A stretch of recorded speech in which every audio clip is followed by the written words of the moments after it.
बिस्मिल्लाहिर्रहमानिर्रहीम। दोस्तों अस्सलाम वालेकुम। दो लोगों के दरमियान जो ताल्लुक़ है वो तनाव को ख़त्म करता है, स्ट्रेस को ख़त्म करता है, तकलीफ़ को दूर करता है पॉजिटिव होने की सूरत में।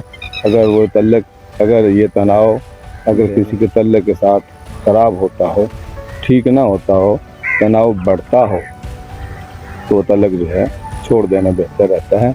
क्योंकि जब दो लोगों के दरमियान ताल्लुक़ में तनाव आता है तो एक दूसरे को झेलना पड़ता है, तकलीफ़ का अंसर होता है, एक दूसरे को हम बर्दाश्त कर लेते हैं। तो बर्दाश्त करने की कैफियत जो है, हर वक्त कोई बंदा अपने आप को स्ट्रेस में फ़ील करे, मुश्किल में फ़ील करे, तो ये हो नहीं सकता, होना मुश्किल होता है। हर वक्त बंदा किसी को बर्दाश्त नहीं कर पाता। कुछ ऐसी चीज़ें सामने आ जाएं, कुछ ऐसी चीज़ें देख ली जाएं जो नागवार हों, जो आप खिलाफ तवक्को हो जाएं, अनएक्सपेक्टेड हो जाएं। इस तरह की चीज़ें अगर किसी अपने बहुत ही गहरे ताल्लुक़ में देख ली जाएं तो ताल्लुक़ात में दरार आती है। जब फिर मुलाकात होती है, वो मुलाकात जो है बजाय सुख और सुकून देने के तकलीफ़ और तनाव का बायस बनती है, वो स्ट्रेस का बायस बनती है, तकलीफ़ का बायस बनती है।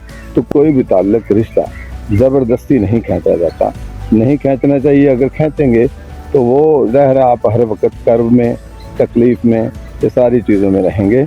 या तो हम अपने अंदर इतनी बर्दाश्त पैदा करें, या हम एक दूसरे के साथ बैठ कर उस पर बात करें, एक दूसरे को रिड्रेस कर लें और उसमें आके एक दूसरे की जमा तफरीक कर लें। कहीं नज़र आती है, कहीं की कमी कोताही है तो उसको दूर कर लेना चाहिए।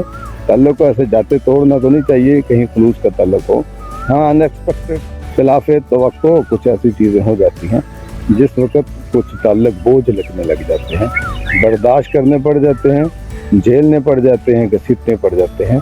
तो वहाँ आकर के अगर आप मियाँ बीवी नहीं हैं तो अल्लाह मेरा आपका हामीना अस्सलाम।